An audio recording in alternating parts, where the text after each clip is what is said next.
इतिहास की दुनिया में आपका स्वागत है। इतिहास पाठ में आज हम पढ़ेंगे पारसीक आक्रमण। इस क्रम में अब तक हम एक बार मिल चुके हैं और आज दूसरी बार मिल रहे हैं। मेरे हाथ में जो किताब है उसका नाम है प्राचीन भारत का राजनीतिक तथा सांस्कृतिक इतिहास और जिसे लिखा है प्रोफेसर विमल चंद्र पांडे ने। मित्रों, पिछले अंक में हमने देखा कि किसी देश की आंतरिक शक्तियों में जब संघर्ष होता है या वे किसी ऐसी बड़ी शक्ति के अधीन खड़ी नहीं होती जिसका वे कहना मान सके, जिसके कहे अनुसार वे चल सके, तो निश्चित रूप से विदेशी शक्तियों को प्रवेश का अवसर मिलता है, उनके लिए रास्ता खुल जाता है। भारत में जो पारसीक आक्रमण हुए या दूसरे भी आक्रमण हुए, उनके पीछे यह एक बड़ा कारण है कि जब देश में कोई बड़ी शक्ति दिखाई नहीं देती है तो दूसरे देश के लोग यहाँ आने की कोशिश करते हैं।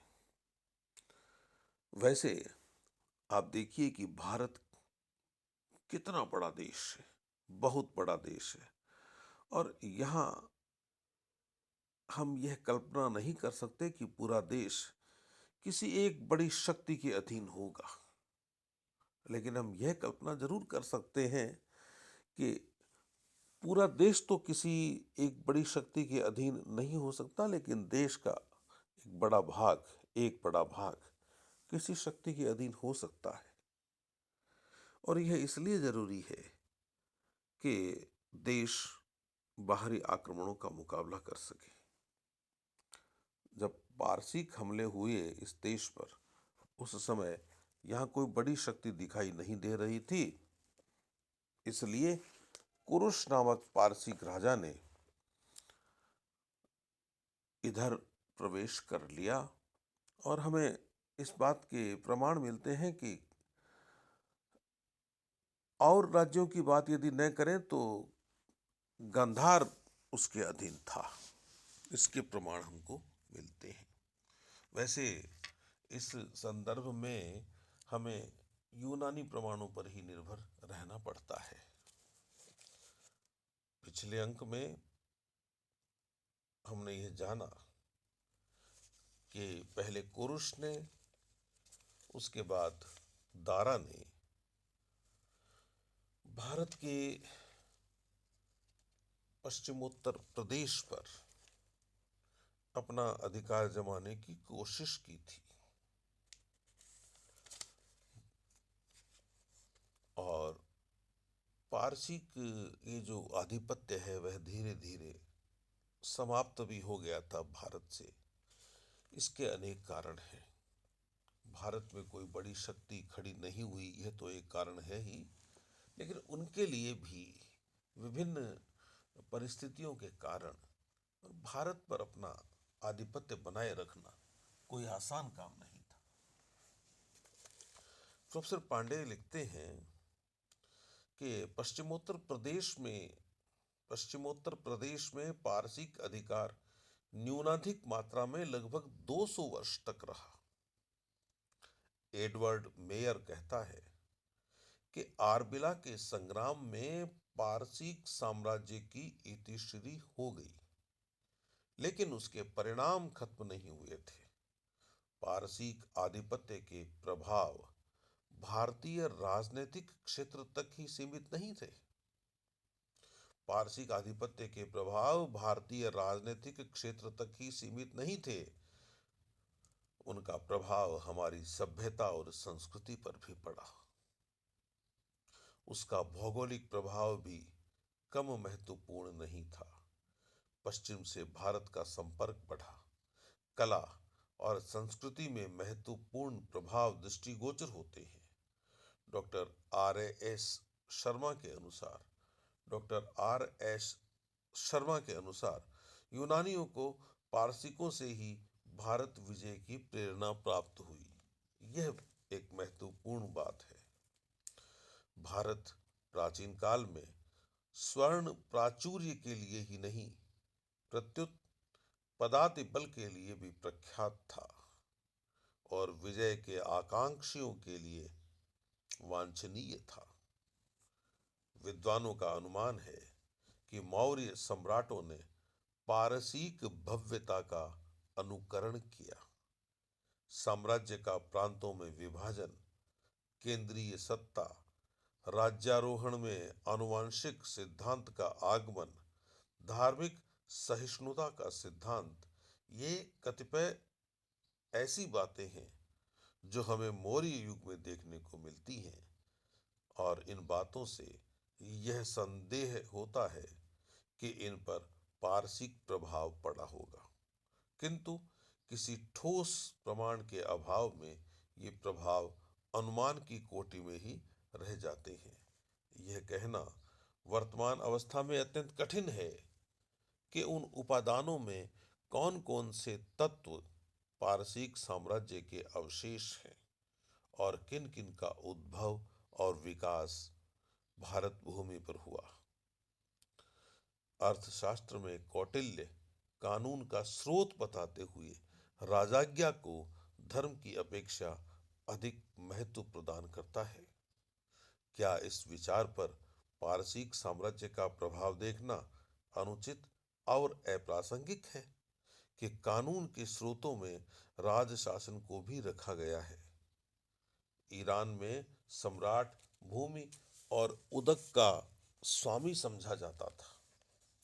हमारे यहाँ तो राजा कर का अधिकारी इसीलिए था कि वह प्रजा की रक्षा करता था और प्रजा का सेवक समझा जाता था। अर्थशास्त्र में हमें एक स्थान पर इस विचारधारा की भी झलक मिलती है कि मौर्य सम्राट भूमि और उदक के स्वामी समझे जाते थे। हमें एक बार पुनः इस आधार पर पारसीक प्रभाव का अनुमान लगाना पड़ता है। मौर्य साम्राज्य के कतिपय अधिकारियों के नाम में पारसीक प्रभाव की झलक मिलती है। गोप और क्षत्रप के अर्थों में पारसीक अफसरों की भारत में नकल दिखाई देती है। इसी प्रकार अक्षपटल कहते ही पारसीक नरेशों के नेत्र एवं कर्ण का स्मरण हो आता है। केश प्रक्षालन की प्रथा का उल्लेख मेगस्थनीज करता है। केश प्रक्षालन का उल्लेख या इस प्रथा का उल्लेख मेगस्थनीज करता है। यह प्रथा पारसीक लगती है। अशोक के अभिलेखों की शैली बहुत कुछ पारसीक शैली से मिलती है। अशोक के कुछ शब्द तो पारसीक शब्दों के इतने निकट हैं कि वे केवल अनुवाद से दिखाई पड़ते हैं। यथा दिपि के स्थान पर लिपि, निपिस्त के स्थान पर लिखित। पाश्चात्यकालीन भारतीय नरेशों की उच्च ध्वनि कारक उपाधियां भी कदाचित पारसिक सभ्यता की ही चिरकालिक परिणाम रही हो, यथा महाराजा देराज इत्यादि।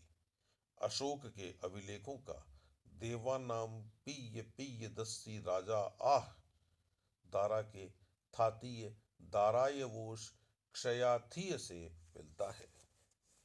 कदाचित विद्वानों का अनुमान है कि तक्षशिला में कदाचित विद्वानों का अनुमान है कि तक्षशिला में प्राप्त अरामेइक अभिलेख भी पारसिकों के प्रभाव का अवशेष है। यद्यपि हर्जफेल्ड का कथन है कि चूंकि प्रिय दर्शन शब्द का उसमें उल्लेख है, अतः यह अभिलेख अशोक के समय का होना चाहिए। कहा जाता है कि उत्तर पश्चिम भारत में प्रचलित खरोष्ठी लिपि भी पारसिकों की देन थी। यद्यपि आनंद कुमार स्वामी का कहना है कि मौर्य स्तंभों में अधोमुख कमल है, कि मौर्य स्तंभों में अधोमुख कमल दिखाई देता है। बहुत से विद्वान हैं जो उसको पर्सिपोलस का घंटा ही मानते हैं। दंड के रूप में शीश मुंडन की प्रथा ईरान में थी। दंड के रूप में शीश मुंडन की प्रथा ईरान में ही थी। अर्थशास्त्र और महावंश दोनों इसका उल्लेख करते हैं। कुछ विद्वानों के मतानुसार यह दंड विधा भारत ने पारसिकों से अपनाई थी।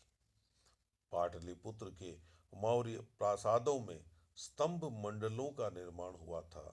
कुछ विद्वान इसमें दारा के शत स्तंभ मंडप की अनुकृति देखते हैं। डॉक्टर वासुदेव शरण अग्रवाल ने इस बात का खंडन किया है कि अशोक के स्तंभों पर पारसिक प्रभाव है। वे कहते हैं कि पारसिक स्तंभ एक एक चौकी पर खड़े हैं, परंतु अशोक के स्तंभों के नीचे चौकी नहीं है। पारसिक स्तंभ अनेक पाषाण खंडों को जोड़कर बनाए गए हैं, जबकि अशोक के स्तंभ तो एकाश्मीय हैं। पारसिक स्तंभ में गराड़ियां हैं, किंतु अशोक के स्तंभ तो सपाट हैं। कुछ विद्वानों ने अशोक के स्तंभों की चमकदार पॉलिश को पारसिक देन बताया है। कुछ विद्वानों ने अशोक के स्तंभों की चमकदार पॉलिश को पारसिक देन बताया है, लेकिन यह मत संदेहपूर्ण है। कौशाम्बी की खुदाई में 9वीं शताब्दी ईसा पूर्व की लेख विहीन सांचे में ढली हुई ताम्र मुद्राएं मिली हैं। इनसे भी यह मत असत्य हो जाता है कि इस प्रकार की मुद्राएं भारत में ईरान से आईं। कौशाम्बी की खुदाई में पाषाण भवन के अवशेष मिले हैं। कौशाम्बी की खुदाई में पाषाण भवन के अवशेष मिले हैं। इस आधार पर यह निष्कर्ष निकाला जा सकता है कि पाषाण स्थापत्य ईरान की देन नहीं है, वह निजी विकास का परिणाम है। मित्रों, एक बात का ध्यान हमें हमेशा रखना चाहिए कि भारत में जो भी अच्छा है वह बाहर से आया। यह प्रस्तावना करने वाले विद्वानों को हमें थोड़ा ध्यान से पढ़ना चाहिए। भारत अपने आप में इतना मौलिक है, भारत अपने आप में इतना उर्वर है कि उसे बाहर से किसी चलन को लेने की जरूरत नहीं है, स्वीकार करने की जरूरत नहीं है। हाँ, वह सहज रूप में आता है तो भारत उसका हमेशा स्वागत भी करता है। ये जो पारसिक आक्रमण हुए, इनके बारे में यह तो कहा ही जा सकता है कि यह अच्छे नहीं हुए, ये भारत के लिए अच्छे नहीं थे। लेकिन एक दूसरे पक्ष की ओर भी आपका ध्यान हमेशा जाना चाहिए कि इस तरह के आक्रमणों से एक देश के लोगों का दूसरे देश के लोगों से संपर्क बनता है और समाज में कुछ नई चीजें आती हैं, कुछ नए प्रयोग होते हैं। पारसिक आक्रमणों ने भी भारत का दूसरे देशों से संबंध बढ़ाया। स्काईलैक्स की समुद्री मार्ग की खोज के पश्चात भारतीय व्यापारी अधिक संख्या में पश्चिमी देशों की ओर जाने लगे। ये जो स्काईलैक्स की जो समुद्री मार्ग की खोज है, इसके विषय में आपको अलग से पढ़ना चाहिए।